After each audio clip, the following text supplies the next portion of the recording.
አይ ወደዛ ልመጣልህ ነው እና ያንን አመለካከቶች የህዝብ ፍላጎቶች የፍትህ ፍላጎት የእኩልነት ፍላጎት እኩል ተጠቃሚነት ፍላጎት ተነስተዋል ራስን በራስ የማስተዳደር መብት በተመሳሳይ ደግሞ ለምሳሌ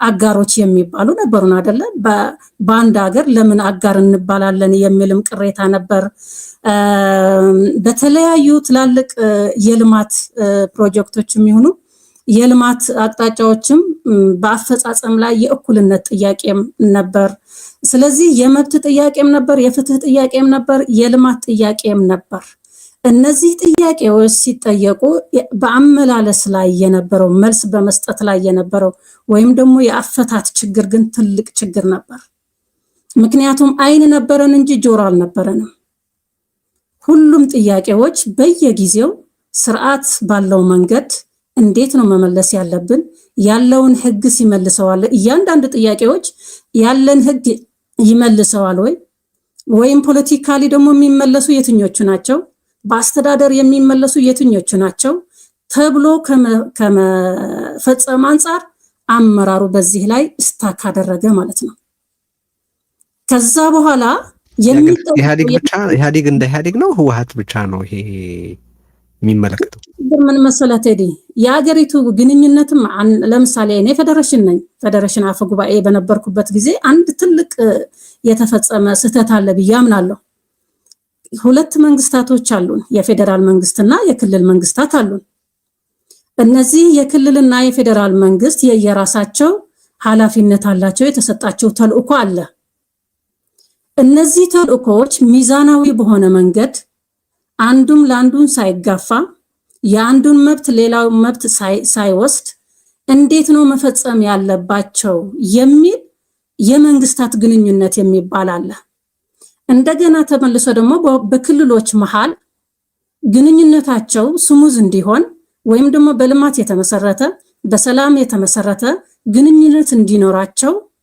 የሚያደርግ ስርዓት ነበር እሱ አሁን የለም አልተደረገም ግንኙነቱ በፖለቲካ ብቻ ሆነ አሁን እኮ ፖለቲካ ሲበላሽ አገር ይበተናል ህዝብ ይበተናል እኮ ነው የሚባለው አመራር እርስ በራሳቸው ሲፋጁ ምንድነው የሚባለው አገር ይበተናል ህዝብ ይበተናል ነው የሚባለው ይሄ ምንድነው የመንግስቱ ጠንካራ ሆኖ ግንኙነቱ ሚዛናዊ በሆነ መንገድ በስርዓቱ የተከተለ እንዲሄድ ከማድረግ አንፃር ትልቅ ስህተት ተፈጥሯል አንደኛ ይሄ ሁለተኛው ደግሞ የግጭት ሁሉ ጊዜ እኛ የብዙሃን ብሔር ብሔረሰቦች ነን ብዙ አመለካከት ያለው ብዙ ፍላጎት ያለው ስለዚህ ግጭት አይፈጠርም ብለህ አታስብም እና ግጭት የምንከላከልበት ሲፈጠርም በአፋጣኝ መልስ የምንሰጥበት የግጭት አፈታት ስትራቴጂ የለንም ስለዚህ በየአካባቢው የተከማመሩ ግጭቶች አሉ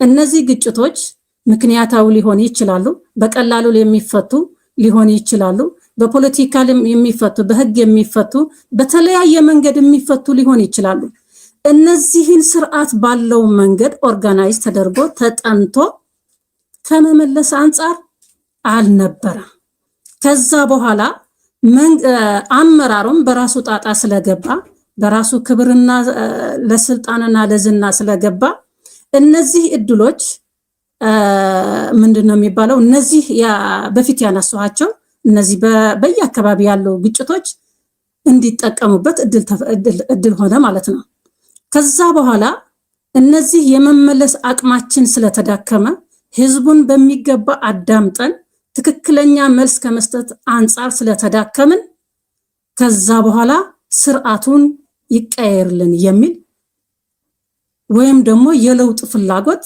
እየፈነዳ መጣ ያንን ለውጥ ኢህአዴግ ራሱ መምራት ይችል ነበር ግን በውስጡ መከባበር የለም መደማመጥ የለም መቻቻልም የለም አስተሳሰቡ ራሱም ተበክሎ ስለነበር ለራሱ የህዝቡም ጥያቄ ለውጥም መምራትም አልቻለም ራሱም በራሱ ማከምም አንድ አመለካከትም መያዝም አልቻለም ስለዚህ በኋላ ከፕሪቶሪያ በኋላ አሁን የምንመለከተው ህወሓት ውስጥ ቅድም የጠቀስችው ችግር ይሄ ምድር ከ2010 ከነበረው የስልጣን ርክክብ በፊትም የነበረ መሆኑን የሚያሳይ ነው። ግን እንደው ከዚህ ነገር ከመውጣታችን በፊት ወደ ሌላ ጉዳይ ከመሻገራችን በፊት ለማለት የፈለኩ ያሉት ምንድነው ለምሳሌ ህወሓት በኤርትራ ጉዳይ በያዘው አቋም ምክንያት በኢትዮጵያ ውስጥ ትልቅ የፖለቲካ ዋጋ ከፍሏል።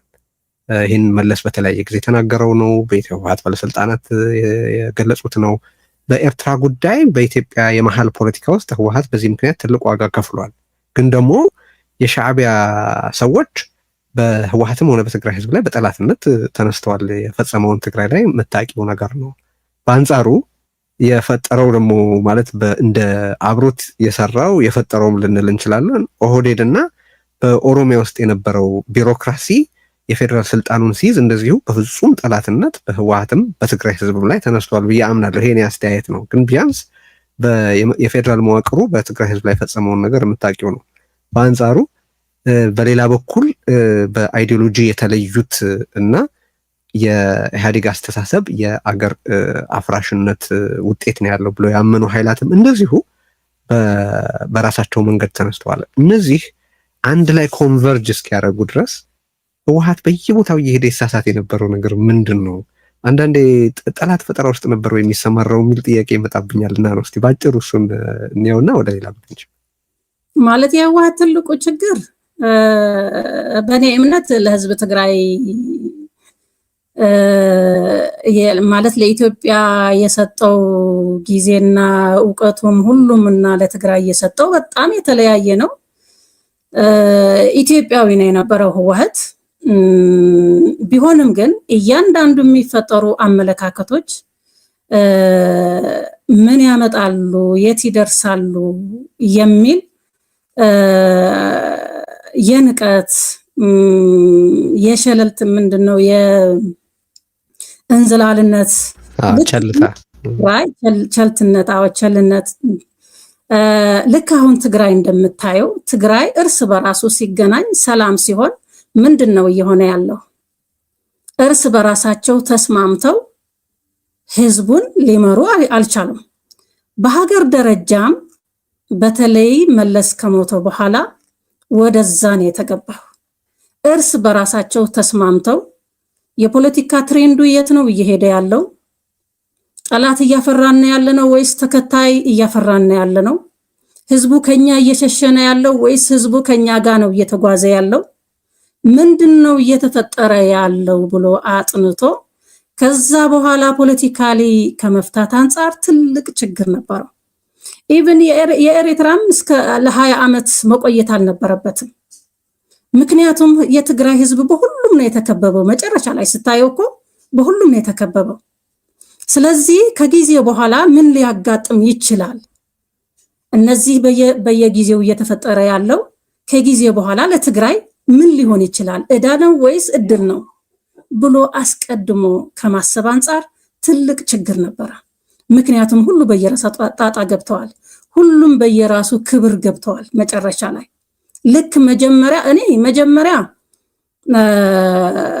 በዚች ሀገር ለውጥ አምጥተዋል። ህወሓት ከኢህአዴግ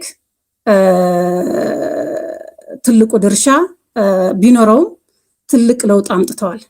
ከዛ በኋላ ግን ወደ ራሱ ክብርና ጥቅም ስለገባ ስልጣን ከህዝብ አገልጋይነት ወደ ራስ አገልጋይነት ስለተሸጋገረ ያው ሁሉም ነገር ወደ ትግራይ ሆነ። መሆን ነበረበት ብዬ አላስብም። የህወሓት መሪ ይህን ያህል ችግር እንኳን ቢፈጥር ትግራይ ህዝብ ምን አደረገ? ቢሰቀልም አመራሩ ነው መሰቀል ያለበት።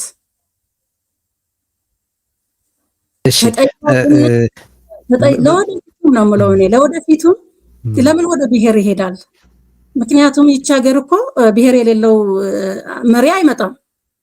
አመራር ባጠፋ ቁጥር ግን አመራሩ የተወለደበት ብሔር ጥቃት ይፈጸማል ማለት ግን አይደለም።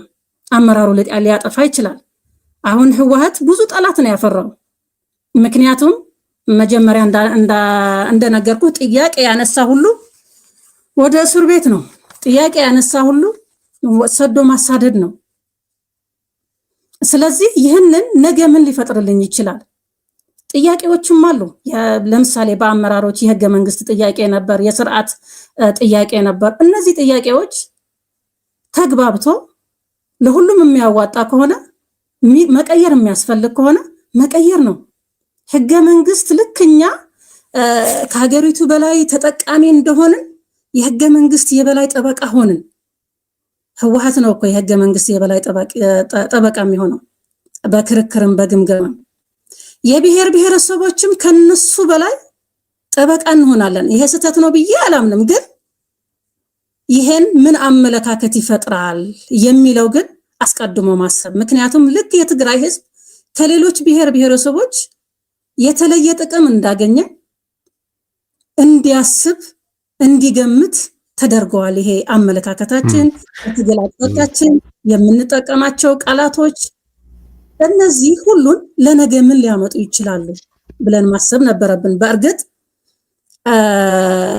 ይሄ ነው ይሄ እንደዚህ አይነት ወደ ትግራይ ይሄን ሁሉ የተፈጸመው ልክ ነው ማለት አይደለም። ብንሳሳትም ተጠያቂ